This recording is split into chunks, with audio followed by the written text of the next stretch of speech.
નમસ્કાર, મંતવ્ય ન્યૂઝના ભવિષ્યલક્ષી કાર્યક્રમ કાલનો દિવસ કેવું આપનું સ્વાગત છે અને હું છું આપની સાથે લખમા.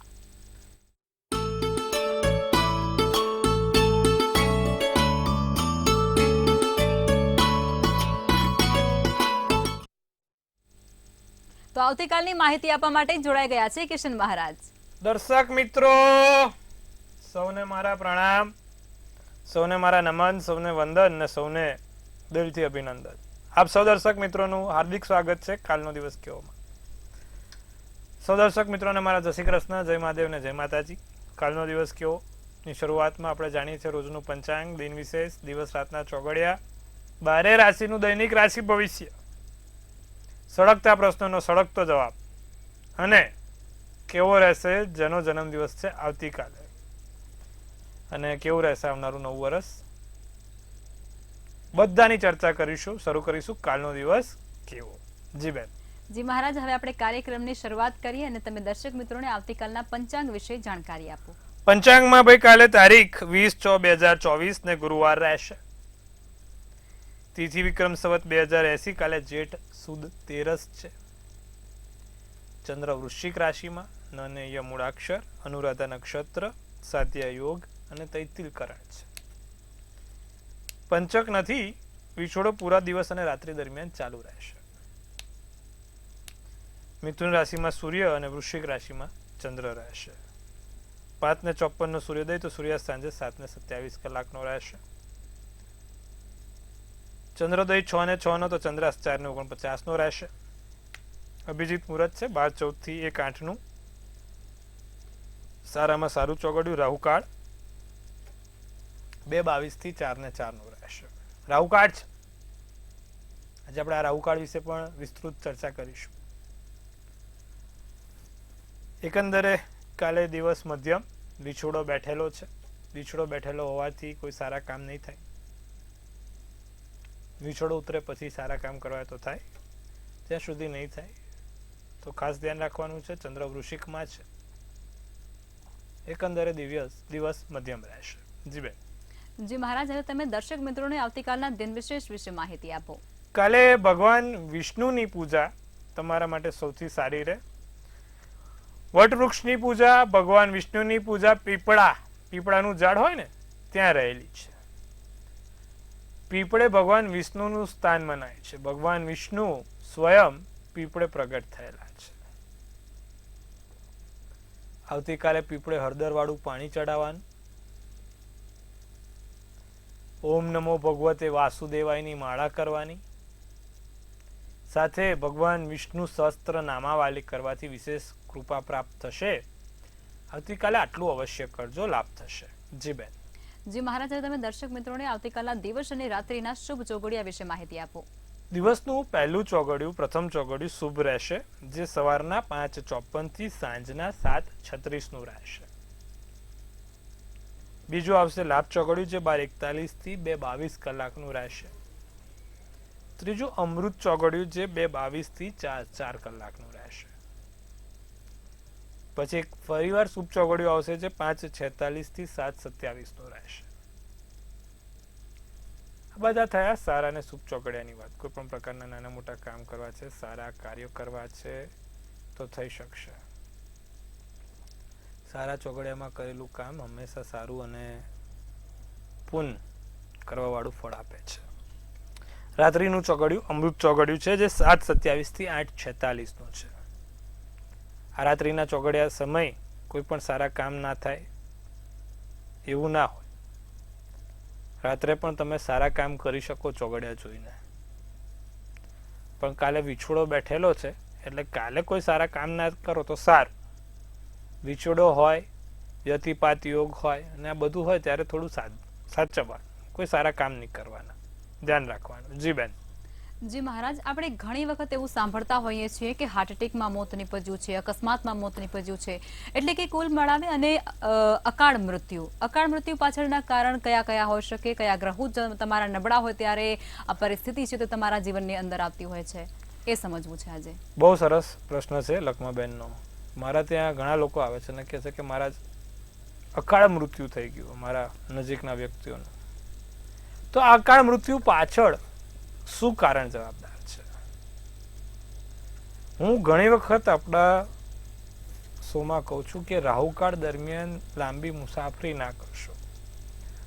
કાળ ચોકડી મેં અત્યાર સુધીના જેટલા પણ મારી પાસે ડેટા છે, મારી પાસે જે છે ને, એમાં જે એ લોકોનું આકસ્મિક મૃત્યુ થયું હોય કે અકસ્માતમાં મૃત્યુ થયું હોય તે સમયે કાળ ચોગડિયું ચાલતું હોય ને રાહુકાળ ચાલતું હોય. કાં તો રાહુકાળ ચાલતું હોય કાં તો કાળ ચોગડિયું હોય, બેમાંથી એક હોય.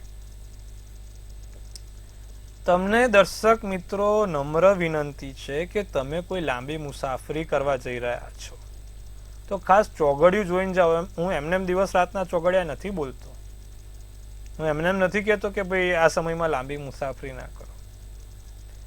તમને કદાચ નવું લાગતું હશે પણ મારા માટે તો રોજના આવા કેસો આવે જ છે સાહેબ. માટે કાળ ચોગડિયામાં કોઈ લાંબી મુસાફરી નહીં કરવાની, અથવા તો કાળ ચોગડિયામાં રાહુ કાળમાં કોઈ લાંબી લાઈક સાધન નહીં ચલાવવાનું દૂર સુધીનું. આ વસ્તુઓ અમુક ધ્યાન રાખવાની ખાસ તમને નમ્ર વિનંતી કરું છું. કાળ ચોગડિયું તો બધાને ખબર છે, યમરાજનું ચોગડિયું છે. ખાસ ધ્યાન રાખવાનું. રાહુકાળ જે કહું છું રાહુકાળમાં પણ ખાસ ધ્યાન રાખવાનું. ઘણા લોકોના મેં કિસ્સા જોયા છે કે જે રાહુકાળમાં અને કાળ ચોગડિયામાં એમના અકસ્માત, ગંભીર અકસ્માત થાય છે. સાથે અકાળ મૃત્યુ ક્યારે થાય કે માણસની જીવનની રેખા ટૂંકી ક્યારે હોય તો જ્યારે માણસનું લગ્ન એટલે કે જે મેન સ્થાન છે 12 રાશિનું લગ્ન ખાડે પડેલું હોય, લગ્નની જે અંદર રહેલા ગ્રહની અંતરદશા ચાલતી હોય, 8મે શનિ અને મંગળ નીચનો થયેલો હોય, વૃશ્ચિક રાશિનો ચંદ્ર હોય, ત્યારે દરેક સંભાવનાઓ બને છે કે માણસનું મૃત્યુ વહેલું થાય. 8મે શુભ ગ્રહ હોય અને એકથી વધુ શુભ ગ્રહ હોય અને નીચના કે અસ્તના થઈને બેઠા હોય ત્યારે પણ માણસના જીવનમાં સંઘર્ષ થાય છે, અકાળ મૃત્યુનો ભોગ બને છે. શનિ, સૂર્ય 8મે નીચનો, આ બધી વસ્તુ પર તમારે ફોકસ કરવાની જરૂર હોય, ધ્યાન કરવાની જરૂર હોય. શનિવારનો દિવસ, અમાસનો દિવસ અને પૂનમનો દિવસ, આ 3 દિવસ ભારે કીધા છે. દર્શક મિત્રો, આ 3 દિવસમાં જો તમે પણ લાંબી મુસાફરી કરવા જાઓ છો તો ખાસ ચોગડિયું જોઈને જાઓ. ખાસ રાહુકાળ કે કાળ ચોગડિયું નથી ચાલતું તેનું ખાસ નિરીક્ષણ કરો ને પછી જ આગળ જાઓ. શક્ય હોય તો અમાસ અને શનિવાર હોય તો મુસાફરી રાત્રે કરવાની ના જ પાડું છું. બીજું, અમુક વખત એવો ઘટનાઓ બને છે કે જે કલ્પના નથી થતી કે ભાઈ હમણાં તો આ ભાઈ હતા, હમણાં તો આવું હતું, અચાનક શું થયું. જ્યારે ચર રાશિ એટલે કે 8મા સ્થાનમાં ચર રાશિ બેઠી હોય તો ચર રાશિ કોને કીધું છે કે એક મેષ રાશિ, કર્ક રાશિ, કર્ક, તુલા અને મકર, આ ચર રાશિ છે. તો જે આ ચર રાશિમાં 8મા સ્થાનમાં ચર રાશિ બેઠી હોય ત્યારે માણસનું અકાળ મૃત્યુ થાય છે. 8મા સ્થાનનો માલિક એટલે કે એના વતન કરતા બીજી જગ્યાએ, નથી કહેતા ભાઈ ફલાણા ભાઈ ત્યાં ગયા ને ત્યાં એમનું મૃત્યુ થયું, ફલાણા ભાઈ ત્યાં ગયા ને ત્યાંનું મૃત્યુ. તો ચર રાશિ હોય, મૃત્યુના ભાવની માલિક ચર રાશિ બેઠો હોય તો ચર રાશિમાં અકાળ મૃત્યુ થાય છે, આકસ્મિક મૃત્યુ થાય છે, બીજા સ્થાન ઉપર મૃત્યુ થાય છે, બીજી ભૂમિ પર, બીજી ધરતી પર એનું મૃત્યુ થાય છે. તો આ દરેક વસ્તુઓ ધ્યાનમાં રાખવાની. અને ખાસ કરીને જ્યારે પણ ઘરની બહાર નીકળો ત્યારે રામ રામ તું મેરે આગે, હનુમાન તું મેરે પીછે આના. શું બોલી નીકળવાનું? રામ રામ તું મેરે આગે, હનુમાન તું મેરે પીછે આના બોલીને નીકળવાનું. સારું રહેશે. દરેક જગ્યાથી સંકટો દૂર થશે અને એક સંકટ મોચનનો પાઠ દરરોજ કરવાનો, જેનાથી તમને લાભ થાય. તો દરેક દર્શક મિત્રો આટલું જરૂરથી કરજો, લાભ થશે અને જીવનમાં તમને કોઈ પણ આવા સંકટ ના આવે તેના માટે સંકટ મોચનનો પાઠ ખૂબ સારો અને લાભદાયી કામ આપશે. જી બેન. જી મહારાજ, ખૂબ જ સરસ માહિતી તમે આપી છે દર્શકોને. હવે આપણે રાશિ ભવિષ્યની શરૂઆત કરશું અને પ્રથમ 3 રાશિ એટલે કે મેષ, વૃષભ અને મિથુન રાશિના જાતકોનો આવતીકાલનો દિવસ કેવું રહેશે તે કહો. મેષ રાશિને કાલે જિદ્દી સ્વભાવ છોડવાનો. મેષ રાશિવાળા છે ને બહુ જિદ્દી હોય છે, વસ્તુ પકડી પછી છોડે નહીં. મગજમાં એક એન્ટ્રી પડી પછી બીજી એન્ટ્રી થાય નહીં. મૂડ બદલાયા કરે, સવારે સારો, બપોર ખરાબ, સાંજે પાછો સરસ થઈ જાય. ધારેલા વ્યક્તિ સાથે મિલન થશે, જે વિચાર્યું છે તે વ્યક્તિ સાથે મિલન થાય. શુભ કલર ક્રીમ, શુભાંક 1 રહેશે. વૃષભ રાશિની જો વાત કરીએ તો મજબૂત નિર્ણય લેવાય. સારા મજબૂત તટસ્થ નિર્ણય લઈ શકો છો. નવી માહિતી, નવા માર્ગદર્શન સાથે દિવસ સારો પસાર થશે. અંગત માર્ગદર્શન સાથે દિવસ સારો જશે. ધ્યાન અને કર્મયોગી બનશો. લાલ શુભ કલર, શુભાંક 7. મિથુન રાશિવાળા કાલે પ્રેમથી શક્ય હોય એટલા દૂર રહે. વિચારવાનું છોડી દો. બહુ વિચારશો તો તકલીફમાં મુકાશો, તો બહુ વિચારશો નહીં.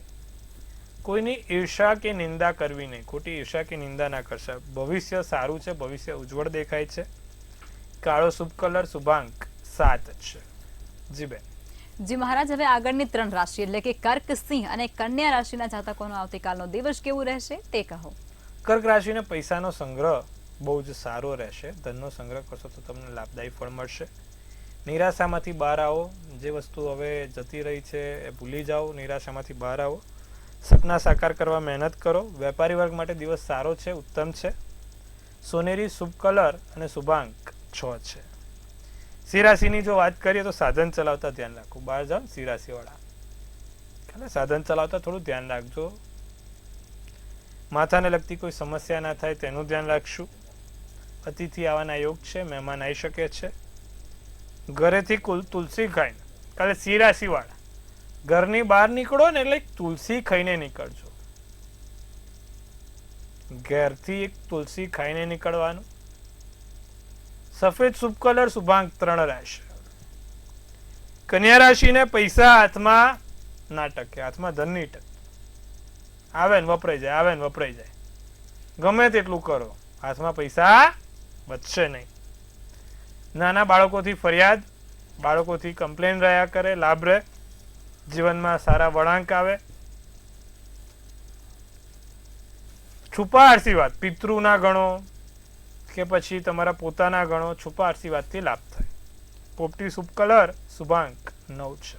જી બેન. જી મહારાજ, હવે સમસ્યાઓ સાથે કોલર જોડાયા છે. હેલો. જય ગણેશ, જય માતાજી, જય મહાદેવ. મારા બાબા વિશે પૂછવાનું છે. બોલો. જન્મ તારીખ છે 20/9/2002. જી. સમય સવારે 8:30 છે. જી. સ્થળ જામનગર. જી. અને પ્રશ્ન છે ને, ગવર્મેન્ટ મળશે કે પ્રાઇવેટ જોબ, અને કઈ તે નોકરીના યોગ અને કેવું રહેશે ભવિષ્ય. કુંભ રાશિનો ચંદ્ર છે. તુલા રાશિનું લગ્ન, સદવિષા નક્ષત્ર, 14ની તિથિ અને શુક્રવારનો દિવસ હતો. સૂર્ય બુધ સાથે છે. ગુરુ કર્કનો ઉંચનો છે. મંગળ સારો છે. બહુ સારી કુંડળી છે બેન. ચિંતા ના કરો. ગવર્મેન્ટ નોકરીમાં સારામાં સારી જગ્યાએ પોસ્ટિંગ થશે. સારી રીતે આગળ વધશે. છોકરાની કુંડળી બહુ સારી બની છે. ટેન્શન લેવાની તમારે કોઈ જરૂર નથી. એમાં અત્યારે તમે જુઓ તો શનિની દશા હમણાં પતશે અને બુધની દશા શરૂ થશે. બુધની દશામાં એને સારું રહેશે. આવતા વર્ષની એપ્રિલ પછી ઘણું સારું છે અને છોકરાને કોઈ પણ પ્રકારની સમસ્યા નથી. 3 ગ્રહ ઊંચના અને સ્વગૃહી થઈને બેઠા છે. એનાથી વિશેષ કઈ હોય જ નહીં બેન. બહુ સારું, ટેન્શન ના લેશો, બધું થઈ જશે. જી બેન. જી મહારાજ, અન્ય કોઈ જોડા ગયા છે. હેલો. જી. 29/10/2010. જી. જન્મ સમય 1:50 PM. જી. જન્મ સ્થળ ભાવનગર છે. જી. પ્રશ્ન કહેશો આપનો. કોઈ પણ ગ્રહ ખરાબ તો નથી ને? ખરાબ ને સારું કરવાનો ઉપાય છે જો રાહુ કે કેતુ કોઈ પણ ગ્રહ. મિથુન રાશિનો ચંદ્ર છે, મકર રાશિનું લગ્ન છે, શુક્રવારનો દિવસ છે, પુનઃવસુ નક્ષત્ર, સાતમની તિથિ છે. કુંડળીમાં તમારે જુઓ કેવું છે કે ચંદ્ર ને કેતુ છે, ગ્રહણ દોષ થાય. આ ચંદ્ર કેતુનું નિવારણ એક જ છે, દરરોજ જે શંકર ભગવાનને શિવલિંગ ઉપર દૂધ અને પીળી સરસવ ચડાવવાની, સાથે શિવ પંચાક્ષર સ્તોત્રમનો પાઠ અને 3 મુખી રુદ્રાક્ષ. કેટલા? 3 મુખી રુદ્રાક્ષ ધારણ કરવાથી તમને લાભ થશે ભાઈ. રાહુ 12મે છે, ધનનો રાહુ છે, વાંધો નહીં, ચિંતા ના કરશો. આમ તો 12મે રાહુ એટલે નાની મોટી કોર્ટ કચેરી કાં તો પરદેશ, બેમાંથી એક કરાવે, એટલે કાં તો વિદેશ જશો કાં તો નાની મોટી કોર્ટ કચેરી પોલીસ ના થાય. ધ્યાન રાખજો, બેમાંથી એક થશે. બને તો વિદેશના યોગ સારા છે, વિદેશ જતા રહો તો સારું ભાઈ, લાભ રહેશે. દરરોજ જે મેં કીધું એ પ્રમાણે શંકર ભગવાનને દૂધ અને પીળી સરસવ 3 મુખી રુદ્રાક્ષ સોમવારના દિવસે પહેરી લેવાનો, સારું રહે. જી બેન. જી મહારાજ, અન્ય કોલર જોડાયા છે. હેલો. હેલો. જી હા, મારા મામા વિશે પૂછવાનું છે. જી, એમની જન્મ તારીખ, સ્થળ અને સમય કહેશો? 21/2/1984. જી જી. સમય છે સવારે 7:45. જી.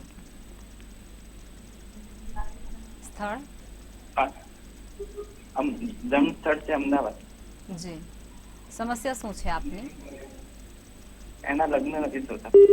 જી. તુલા રાશિનો ચંદ્ર, કુંભ રાશિનું લગ્ન, ચિત્રા નક્ષત્ર છે. મંગળ શનિ, હું વર્ષોથી કહેતો આવું છું કે જેની કુંડળીમાં મંગળ શનિ જોડે હોય એ લોકોને લગ્ન જીવનમાં તકલીફ હોય જ. પૂરું. લગ્ન જીવન ડામાડોળ, લગ્ન જીવન તૂટલું ફૂટલું, લગ્ન જીવન ટીસુમ મિસુમ. મંગળ શનિ આયા સાહેબ, તમારા મામાને પણ મંગળ શનિ છે, ભાગ્યના સ્થાનમાં છે. મંગળ શનિ વાળા લગ્નના બાબતમાં રોતા જ હોય, ગમે તેટલું બધું જ સારું હોય પણ લગ્નમાં દખો હોય. શું કરી શકો? તમારા મામાને કહેજો એક ઓપેલનો રત્ન પહેરે, પણ કયો ઓસ્ટ્રેલિયન નહીં, યુથોપિયન, આફ્રિકન ઓપેલ. બીજું, નિત્યક્રમ પ્રમાણે શુક્રદાય સ્તુતિ અને એક સ્ફટિકની માળા ધારણ કરે, લાભ થશે. જી બેન. જી મહારાજ, હવે રાશિ ભવિષ્ય તરફ પાછા ફરીશું અને આગળની 3 રાશિ એટલે કે તુલા, વૃશ્ચિક અને ધન રાશિના જાતકોનો આવતીકાલનો દિવસ કેવું રહેશે તે કહો. તુલા રાશિને જો વાત કરીએ તો નવા રહસ્ય બહાર આવે, નવી વસ્તુઓ જાણવા મળે, નવું વસ્તુ શીખવા મળે, મિત્ર તમારી લાગણી સમજે, મિત્રોથી તમને લાભ રહે, કોઈ વસ્તુની ખરીદી થાય, નાના મોટા નવા કપડાની ખરીદી થશે, રોકાણથી લાભ થાય, રાતો શુભ કલર, શુભાંક 6 રહે. વૃશ્ચિક રાશિ, પૈસાની બચત કરો તો સારું ભાઈ, ધનની બચત થશે. કોઈ વ્યક્તિ સાથે મતભેદ ના કરવો, કોઈ ખોટી વ્યક્તિ જોડે મતભેદ કરશો તો હેરાનગતિ થશે. ઓચિંતી લક્ષ્મી આવે ભાઈ, લક્ષ્મી આવવાના યોગ છે, આર્થિક રીતે સારું છે અને વેપારમાં ક્યાંક ને ક્યાંક સારો એવો ફાયદો જોવાય છે. ત્યારે જ આવે ને લક્ષ્મી. ક્યારે આવે? વેપારમાં ધંધામાં ફાયદો થાય ત્યારે લક્ષ્મી આવે. કાળો શુભ કલર, શુભાંક 1. ધન રાશિ, મિત્રો સાથે સાંજ આનંદમય જાય, મિત્રો સાથે દિવસ સારો, ભાઈ બહેનને આર્થિક સહાય મળે, જેની તમે રાહ જુઓ છો, જે વ્યક્તિઓ સાથે તમે મુલાકાત કરવા માંગો છો તેવા દરેક વ્યક્તિઓ સાથે મુલાકાત થશે. નાની મોટી નવી તક મળશે, રાતો શુભ કલર, શુભાંક 4 રહેશે. જી બેન.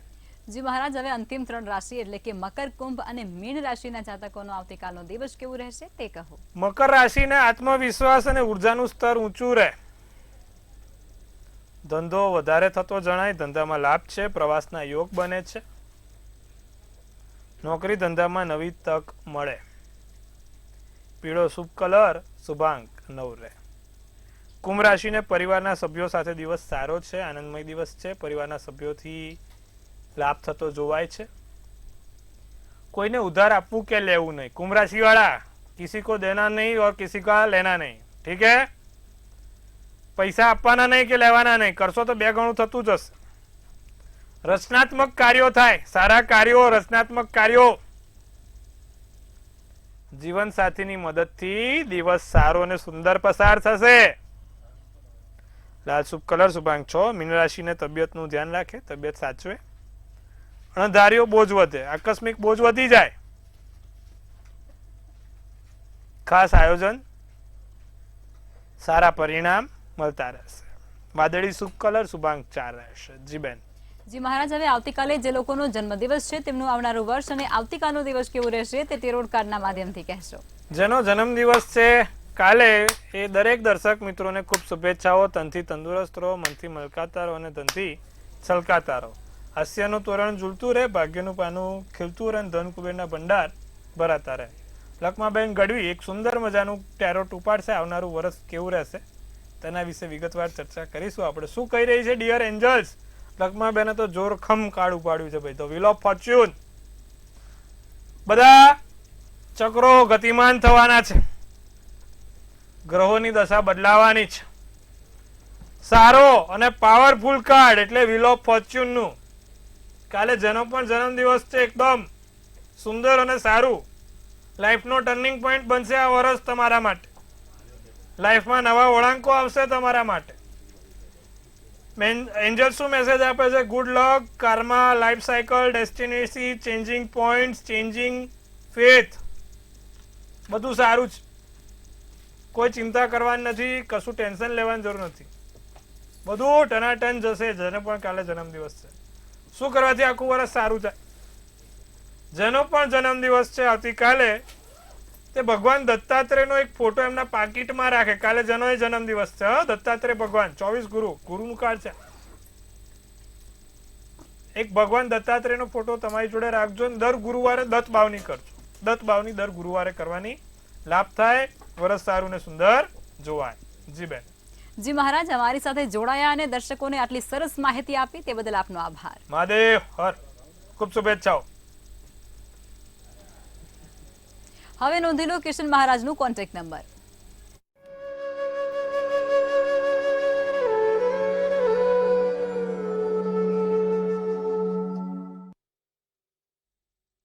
મંતવ્ય ન્યૂઝના ભવિષ્યલક્ષી કાર્યક્રમમાં અત્યારે બસ આટલું જ. કાલે ફરી મળીશું અને એટલા માટે જોતા રહો મંતવ્ય ન્યૂઝ. નમસ્કાર.